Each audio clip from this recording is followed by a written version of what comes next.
بسم اللہ الرحمن الرحیم۔ السلام علیکم۔ ترقی میں عورتوں کا کردار۔ سامعین، قائد اعظم محمد علی جناح کی زندگی سے دلچسپ واقعات کا سلسلہ۔ قائد کے دوست جناب M.A.H. اصفہانی اپنی کتاب قائد اعظم جناح جیسا کہ میں انہیں جانتا ہوں میں لکھتے ہیں، ہمارے قائد صاف ستھری سیاست پسند کرتے تھے۔ بڑی بات یہ ہے کہ وہ در حقیقت سیاست کے کھیل کو بھی آداب کے ساتھ کھیلتے تھے۔ 1946 میں جب ان کے ہمراہ بنگال اور آسام کے دورے پر گیا تو سلٹ میں آسام کی صوبائی مسلم لیگ کے صدر، بعد میں بننے والی مشرقی پاکستان، مولانا باشانی تھے، جو ایک مشہور و معروف سیاسی شخصیت تھے اور آگے چل کر بہت مشہور ہوئے۔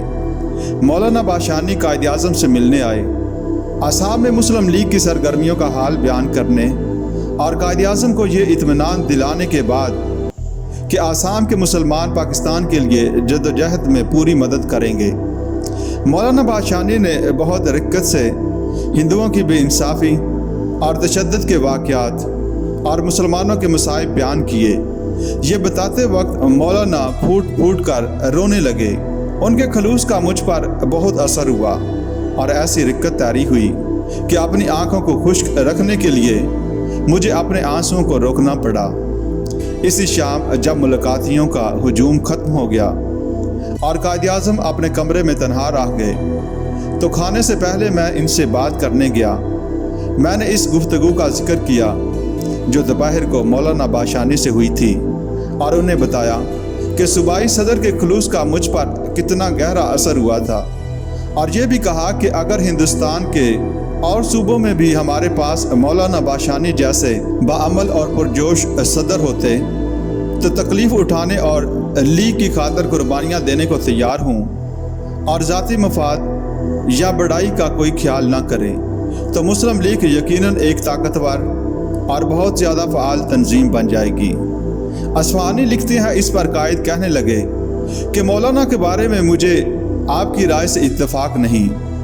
میرے نزدیک اس طرح کے آدمی جذباتی مقرر تو ہو سکتے ہیں، رہنما بننے کے قابل نہیں ہوتے، اور ان سے یہ توقع نہیں کی جا سکتی کہ وہ کوئی مفید کام کر سکیں گے۔ پھر کچھ رک کر قائد نے کہا، زیادہ جذباتی باتوں اور رقیق القلبی کے لیے سیاست میں کوئی جگہ نہیں۔ میرے بیٹے، سیاست شطرنج کی بازی ہے اور برائیوں کا خاتمہ آنسوؤں سے نہیں بلکہ محنت، جرات اور عزم سے ہو سکتا ہے۔ رقیق القلبی کا نل کھولا تو آسانی سے جا سکتا ہے، لیکن اسے بند کرنا اتنا آسان نہیں ہوتا۔ الٹا رکت کی بدولت ہو سکتا ہے کہ سب سے پہلے کسی معقول حکمت عملی کا خون ہو جائے۔ قائد نے یہ بھی کہا، شاید مولانا صاحب ایک اچھے واعظ ہیں اور اپنے سامعین کی آنکھوں میں آنسو لا سکتے ہیں، لیکن وہ اچھے رہنما ثابت نہیں ہو سکتے، بالخصوص بحران کے زمانوں میں جب کہ دماغ کو ٹھنڈا اور آنکھوں کو خشک رکھنے کی ضرورت پڑتی ہے تاکہ انسان صاف طور سے دیکھ سکے اور فیصلے کر سکے۔ قائد اعظم اور خواتین کے حوالے سے اصفہانی لکھتے ہیں، جہاں تک عورتوں اور ان کے دائرۂ عمل کا تعلق ہے، قائد اعظم ان کے لیے زیادہ آزادی کے حامی تھے اور چاہتے تھے کہ ان کی اپنے گھروں کی چار دیواری کے باہر کے معاملات میں دلچسپی لینے کی حوصلہ افزائی کی جائے۔ قائد اوروں کو جو تلقین کرتے تھے اس پر خود بھی عمل کرتے۔ ان کی بہن مس فاطمہ جناح ان کے ساتھ زیادہ تر عام جلسوں میں جایا کرتی تھیں اور ڈائس پر ان کے قریب بیٹھتی تھیں۔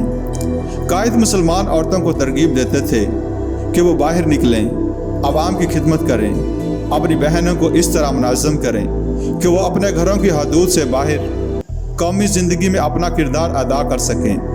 قائد کا نظریہ یہ تھا کہ ترقی کے لیے یہ ضروری ہے کہ مرد اور عورت معاشرے کی فلاح و بہبود میں پورا حصہ لیں۔ مسلم لیگ کی مجلس عامہ کی تشکیل کے وقت قائد عورتوں کو نظر انداز نہ کرتے تھے۔ بیگم محمد علی، بیوہ مولانا محمد علی جوہر، 28 مارچ 1947 تک اس مجلس کی رکن رہیں۔